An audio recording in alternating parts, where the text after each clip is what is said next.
जे कछु हो रहा है सब हमारी बदौलत, जो हो रहा है सब हमारी बदौलत। हम पक रहे हैं यार, हाथ फिरा है व्यक्ति देखो व्यवहारिक भाषा में कहने लगा खाली भैया आवे गुस्सा में, अब हम नहीं रहे हैं तो पता चले है, तो का तुम नहीं रहे तो कब ओके है, तुम ब्रह्मा तुमने रहे तो सृष्टि नहीं जल ये ब्राह्मण जी क्यों कि हमने रहे तो काम में हुए, अबे अधूरो काम छोड़ के चले जाता हूँ, पर देखो कब तक वो अधूरो डर। संसार में किसी का काम किसी के लिए नहीं रोका है, इसलिए इस भ्रम में ना रहे कि हम न रहे हैं तो काम न होंगे, काम तो होंगे, तुम न रह के देख ली, काम तो होगा, न रह के देख लो। अभिमान तभी आता है जब हम सोचें कि हम कर रहे हैं। अच्छा, अभिमान कुछ भी चीज का सही नहीं है, फिर चाहे वो अभिमान ज्ञान को हो, चाहे वो अभिमान रूप को हो, चाहे वो अभिमान पद को हो, कछु को भी अभिमान हो, अभिमान बस नहीं होना चाहिए।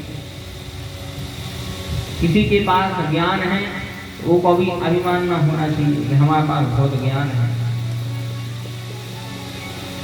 एक दृष्टांत आता है, एक संत थे जिनका नाम था चांगदेव, संत थे जिनका नाम था चांगदेव। आयु में भी बहुत बड़े, आयु में भी बहुत बड़े और आयु के साथ साथ में ज्ञान में भी बहुत बड़े, ज्ञान में भी बहुत बड़े, बहुत ज्ञानी, बहुत ज्ञानी। उन चांगदेव ने एक बार सुनी कि एक और ज्ञानी संत हैं जिनको नाम है संत ज्ञानेश्वर। उनकी बहुत प्रशंसा सुनी कि ज्ञानेश्वर अभी छोटे हैं, अवस्था बहुत कम है, लेकिन ज्ञान इनके पास बहुत है, ज्ञान इनके पास बहुत है। तो चांगदेव ने सोचा कि चलो देखें तो इनको तो अपने ज्ञान को अभिमान, इनने सोची चलो जाके देख रहे हैं कि बालक में कितना ज्ञान है। तो ठंड को समय,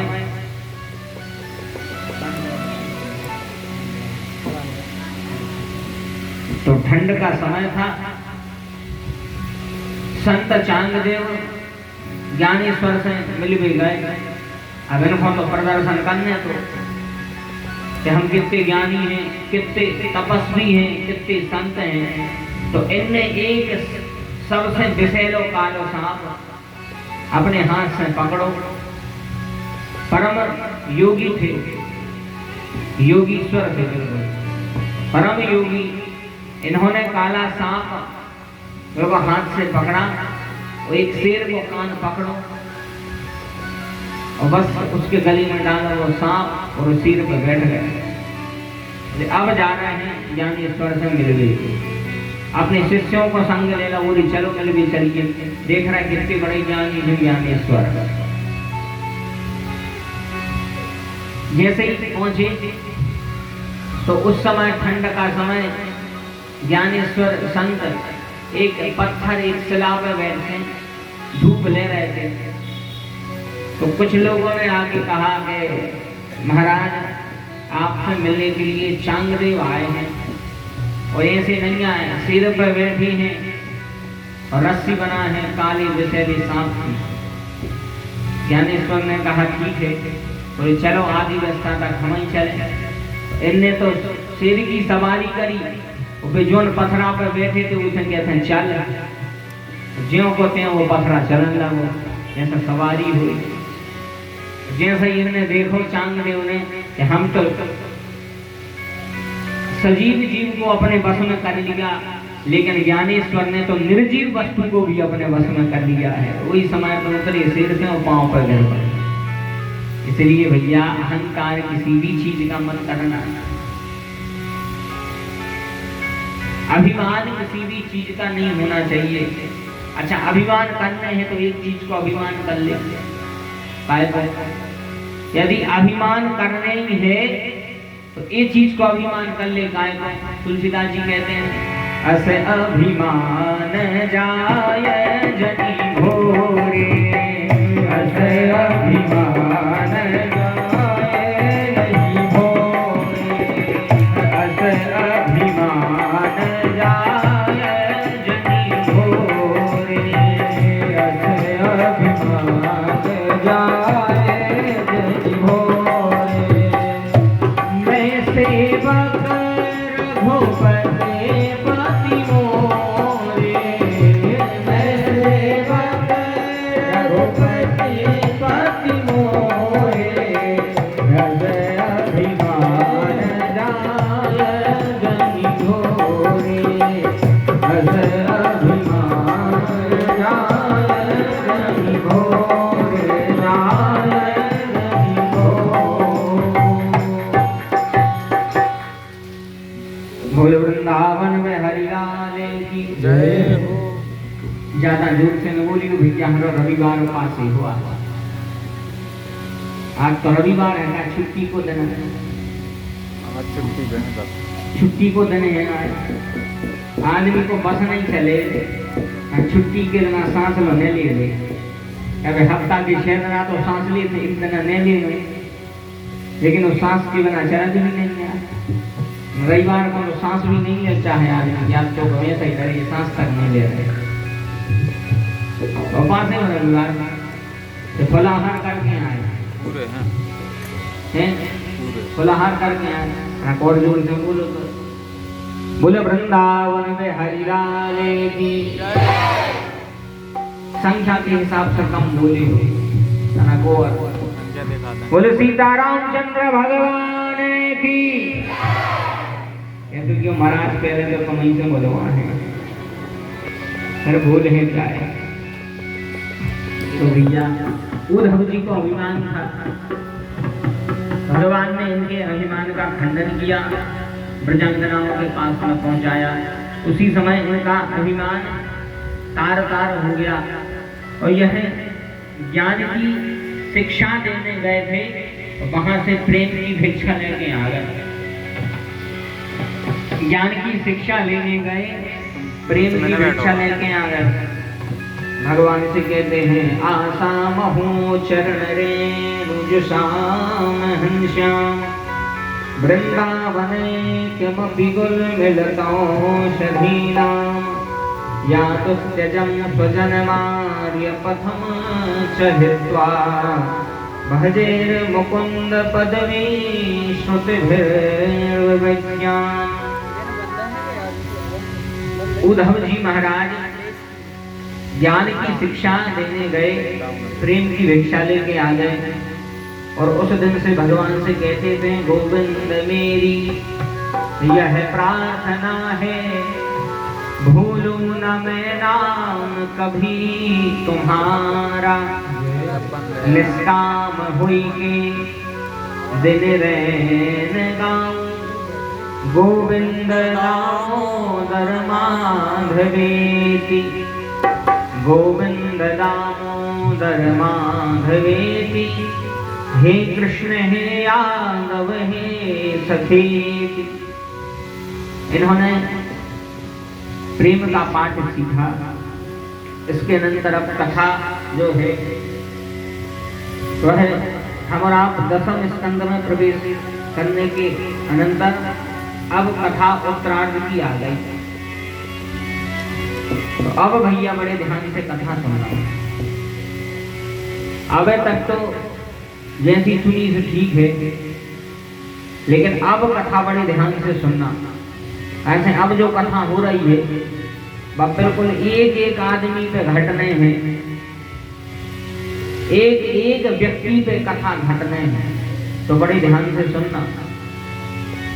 अभी तक हम और आपने कथा सुनी काई की, तो हमने पहले दिन कथा में बोला था कि भागवत के 2 भाग हैं।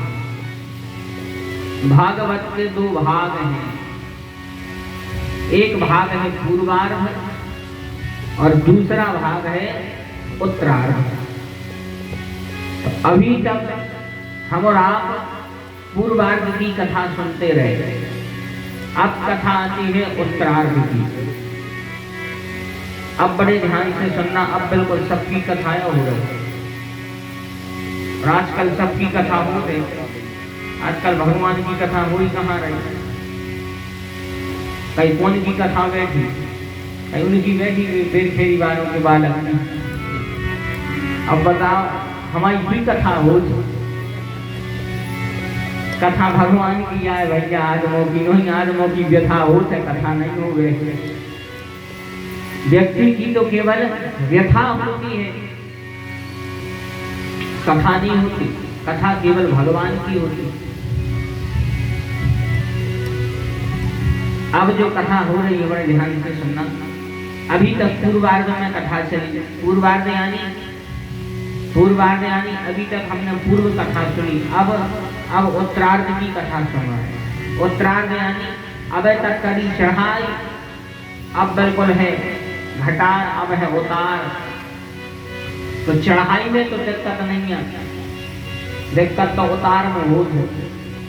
चढ़ाई में तो जैसे चाहे चढ़ जा, दिक्कत तो उतार में है। उतार में तन सावधानी हटी और दुर्घटना घटी। दिक्कत तो उतार में है। तो भागवत के दो भाग, एक पूर्वार्ध और एक उत्तरार्ध। जैसे ही भागवत के जो दो भाग में पूर्वार्ध और उत्तरार्ध, और जैसे ही कथा उत्तरार्ध में आई उसी समय जरासंध ने कथा में प्रवेश किया। जरासंध आया और मथुरा पर आक्रमण किया। कितने बार? 17 बार। कथा हम संक्षेप में सुना रहे हैं। जरासंध जो है वह कंस का ससुर था। कंस की 2 पत्नियां अस्त्री प्राप्त थी। उनका पिता जरासंध मगध देश का राजा। जब जरासंध ने सुना कि कृष्ण ने हमारे दामाद कंस को मारा है, तो जरासंध ने मथुरा पर आक्रमण करो। कितनी बार? 17 बार। 18वीं बार जब काल यवन को लेके आओ और जब आक्रमण किया तो भगवान कृष्ण को भी मथुरा छोड़नी पड़ी। भगवान कृष्ण मथुरा छोड़ के फिर द्वारिका आ गए। कथा इतनी है। आगे कथा की व्यथा सुनो। कथा से व्यथा कैसे मिटाना। जैसे भागवत के 2 भाग हैं, एक है पूर्वार्ध और दूसरा है उत्तरार्ध। तो जैसे भागवत के 2 भाग हैं, ऐसे अपने जीवन के भी 2 भाग हैं। कौन कौन से? बोले पहला पूर्वार्ध और दूसरा उत्तरार्ध। कैसे कैसे? 1 से लेके 50 साल तक जो आए पूर्वार्ध, और फिर 50 से लेकर जब तक जीवन है, जब तक है उत्तरार्ध। तो जैसे जरासंध ने उत्तरार्ध में मथुरा पे आक्रमण करो, वैसे ही या अपनी शरीर रूपी मथुरा, और जैसे ही अपन उत्तरार्ध में लगवी तो अपने शरीर पे भी जरासंध को आक्रमण हुई है। बोल वृंदावन में हरिलाल की जय हो। कौन सा जरासंध? बोले जरा का अर्थ होता है बुढ़ापा। जरा का अर्थ होता है बुढ़ापा।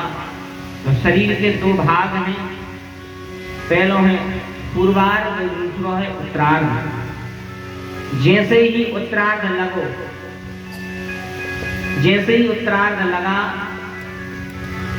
1 से लेकर 50 साल तक तो ठीक है, लेकिन जैसे ही फिर 50 के बाद 51, 52, जैसे ही बन आने लगे तो भैया सावधान हो जाइए। फिर पहले जैसे न बने रहिए। और जैसे ही 50 साल के पार हो, फिर अपन को क्या करने हैं? फिर वजन नहीं बढ़ाने, क्या बढ़ाने? भजन। फिर वजन नहीं बढ़ाने, फिर भजन बढ़ाने।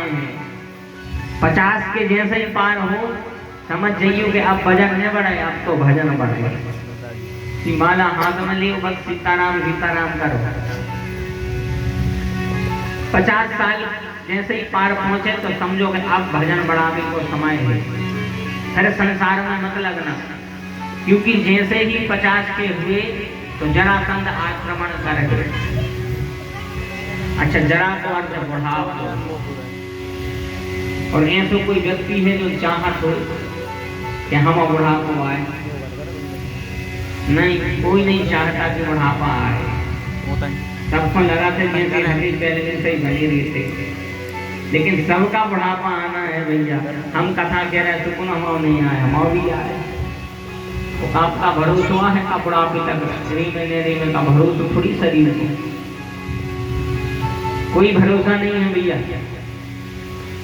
तो बुढ़ापा सबका आना है। जैसे मथुरा पर जरासंध में आक्रमण करो, ऐसा ये शरीर रूपी मथुरा पर जरा यानी बुढ़ापा आक्रमण करेगा। तो बुढ़ापे में बड़ी जंजाल, ऐसा लगा था काया आगा बुढ़ापो, 70 लगा क्योंकि बिल्कुल बुढ़ापो। अच्छा, बुढ़ापे में बड़ी समस्या है। पहली समस्या बोले सबसे पहले लाठी से पड़ेगा पाला, नाक से बहेगा नाला, आंखों में पड़ेगा जाला, जरा जिंदगानी में। बुढ़ापे में सबसे पहली समस्या क्या है? बोले अच्छे जो काले काले बाल हैं इनमें चांदी को बर्फ चढ़ जाए। ये अच्छे चांदी के बर्फ चढ़ जाए इन बालों पे, चांदी को बर्फ चढ़ कर अच्छे चमकन लगे। और बिना पैसों को फ्री को भगवान बर्फ चढ़ा दे, देखो तो एक को नहीं है तो बर्फ चढ़ा दे, देखो फिर वो अच्छी चमका। लेकिन कोई नहीं चाहत बालों पर चांदी को बर्फ चढ़े, पर चाहत है मोकल पर बारे तो नहीं चाहत होंगे। कोई नहीं चाहता होगा कि बालों पर चांदी को बर्फ चढ़े, लेकिन बुढ़ापा सबको। लेकिन धन्य है आजकल का व्यक्ति, भगवान को टक्कर मार रहा मेरा भगवान कहता हूँ तुम हमारे सफेद बाल करो, हम बिल्कुल 10 की गुड़िया दुकान से ले आओ करिया कर ले, जनगत कल्ले से चढ़ाए फिर रही, मूड़ों पे हो कल्ले से चढ़ाए फिर रही जनगत। ये कई बार अगर सफेद होगा काटो घोलो फोटो, काटो घोलो फोटो। अच्छा, ऐसे कब तक ऐसे कब तक लगे? जैसे अपन ने भी ऊपर ऊपर के मान ले काले कर भी गए, और जोन भी नेचों से हो, नेचे से जड़ों से हो थे बाल, वे तो काले होंगे नहीं, वे तो सफेद ही नहीं। फिर वह कैसी लगा थे? प्याज कैसी पौध, प्याज कैसी पौध लगा था। फिर वह नेचे से सफेद, ऊपर से पूरे कर गया। बड़ी समस्या है भैया, बड़ी समस्या है बुढ़ापा सबका आना। अच्छा, कोई नहीं चाहा कि बाल सफेद हो आजकल, लेकिन ऐसे ऐसे केमिकल आ रहा है तेल में, आजकल तो कम उम्र में भी बाल सफेद हो रहे हैं। और अब तो ऐसा समय आ रहा कि हमने एक जगह सुना कि पिता और पुत्र दो ही जने संगे बढ़िया बालों में कलर कर रहे थे, दो ही जने संगे बालों में कलर कर रहे थे। वही समय पे आ गया नाती, तो जी सफेद बाल करिया कर रहे थे, और नाती आओ तो नाती अपने हाथ में कटोरी लाए, उनमें आटो घोरे, वो अपने बालों पे लगाए। दादा बोले जो क्या कर रहे हैं? तो वो बोले दादाजी आप क्या कर रहे हैं? तो दादा कहते हम तो अपने सफेद बाल करिया कर रहे हैं। और बोले हम अपने करिया बाल सफेद कर, देखो आप भी कर रहे हैं, वो पिताजी भी कर रहे हैं। सुने तुम बूढ़े रहे, उन्हें पिताजी बूढ़े रहे, दो जने जवान हो जाओ, और घर में एक बूढ़े हुए को रहे, वो जरूरी है से हमने सोची हमें बोत लाए। ऐसे आजकल को व्यक्ति बूढ़ो कहाँ होंगे रहो अपने आप, यही पैसे लड़ाई हो जाती है, तुम बड़े गई, तुम बड़े गई, तुम बड़े गई। यही पैसे लड़ाई हो जाती नहीं नहीं कहीं तुम हमसे उम्र में बड़ी हो। एक जगह एक ट्रेन में लड़ाई हो रही थी, दो जने अपनी सीट को लड़ रही थी। एक कहते हम बैठे, दूसरी कहते हम बैठे। टीटी आओ, टीटी बड़ो हो गया। टीटी बोलो जोन की उम्र बड़ी है वो बैठ जा। 1 घंटा 2 जने खड़ी रही, मनो कोनो में बैठो।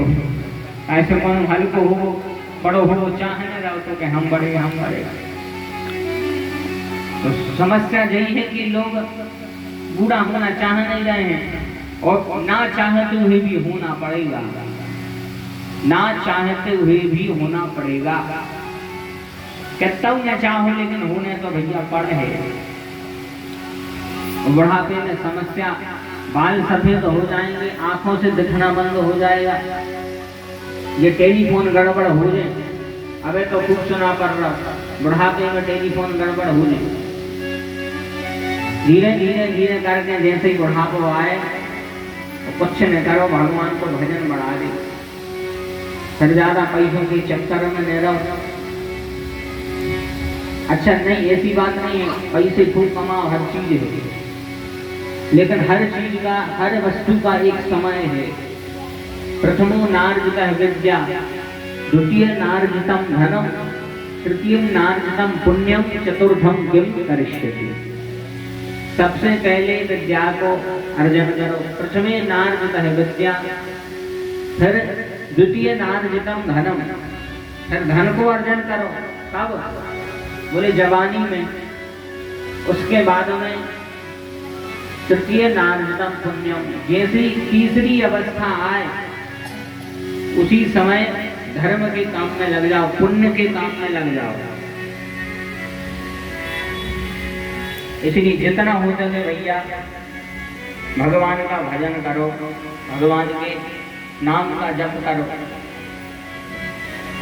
संसार के काम न छोड़ो, काम भी जरूरी है, बिना दाम के काम भी नहीं हो रहा।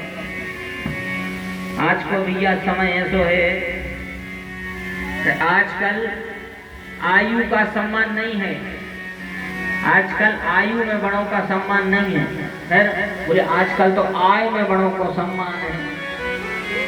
तो यदि आय है, इनकम है तो सम्मान है।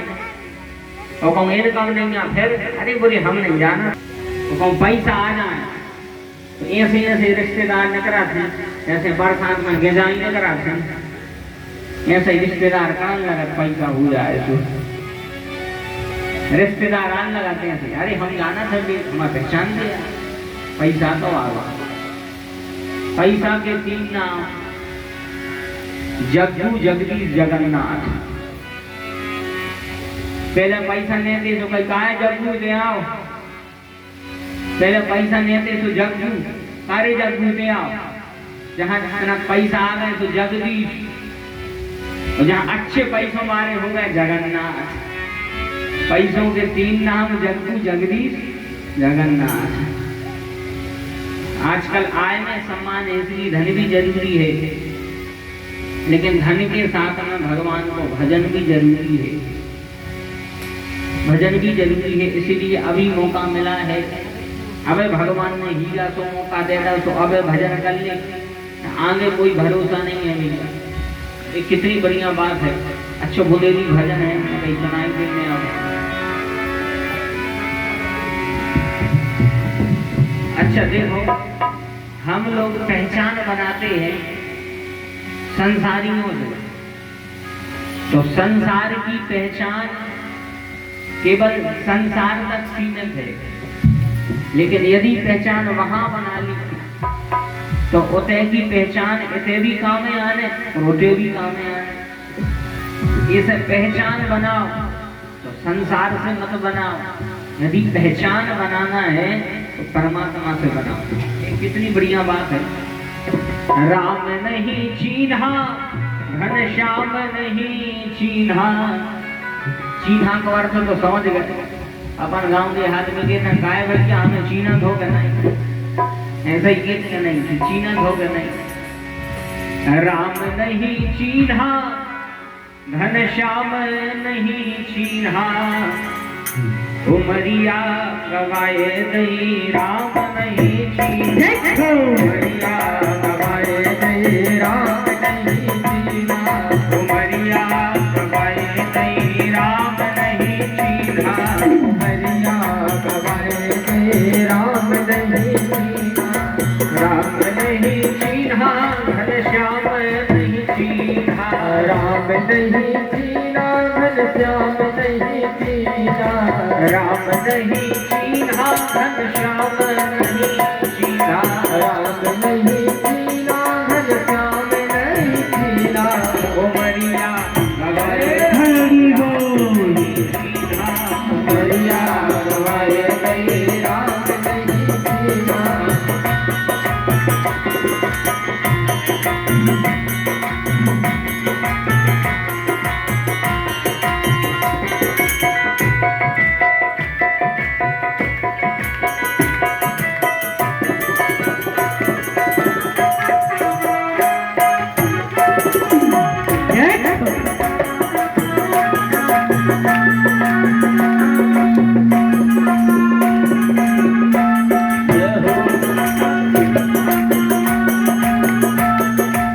अच्छा देखो भैया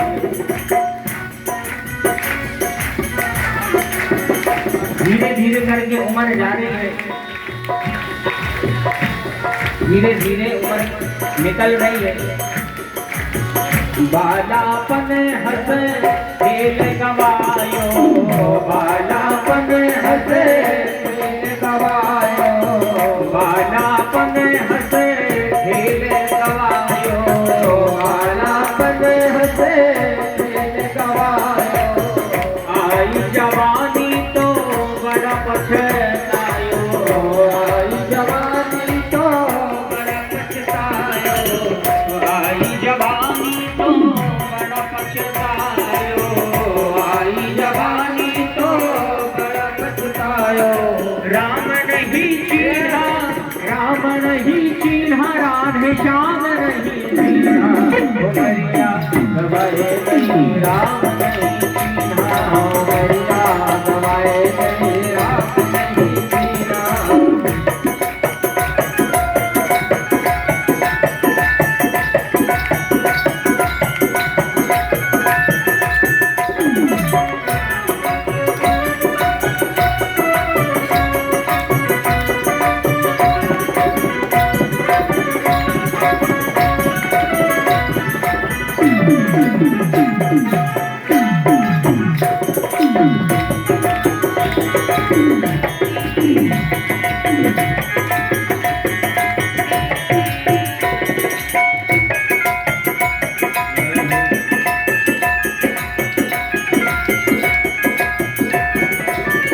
अच्छा देखो एक बात बताए बारात में जागे तो सबको है गाय एक दिन मेरे को जाना पड़ेगा इस बारात में कौन सी लेके ढोली जब देह बराती लेके ढोली जब देह बराती लेके ढोली जब देह बराती लेके ढोली जब देह बराती छूटे जे है सब संगी साथी छूटे जे है सब संगी साथी छूटे जे है सब संगी साथी छूटे जे है सब संगी साथी चदरिया छड़ाए गई चदरिया छड़ाए गई राम नहीं सीधा उमरिया गवाए नहीं राम नहीं चीन्हा उमरिया गवाए नहीं राम नहीं चीन्हा उमरिया गवाए नहीं राम नहीं चीन्हा उमरिया गवाए नहीं राम नहीं राम नहीं चीन्हा घनश्याम नहीं चीन्हा राम नहीं चीन्हा घनश्याम नहीं चीन्हा राम नहीं चीन्हा घनश्याम नहीं चीन्हा राम नहीं चीन्हा घनश्याम नहीं चीन्हा उमरिया गवाए नहीं राम नहीं चीन्हा उमरिया गवाए नहीं राम नहीं चीन्हा उमरिया गवाए नहीं राम नहीं चीन्हा उमरिया गवाए नहीं राम नहीं चीन्हा राम नहीं चीन्हा घनश्याम नहीं जीना, राम नहीं जीना, राधे श्याम नहीं जीना, राम नहीं जीना, राधे श्याम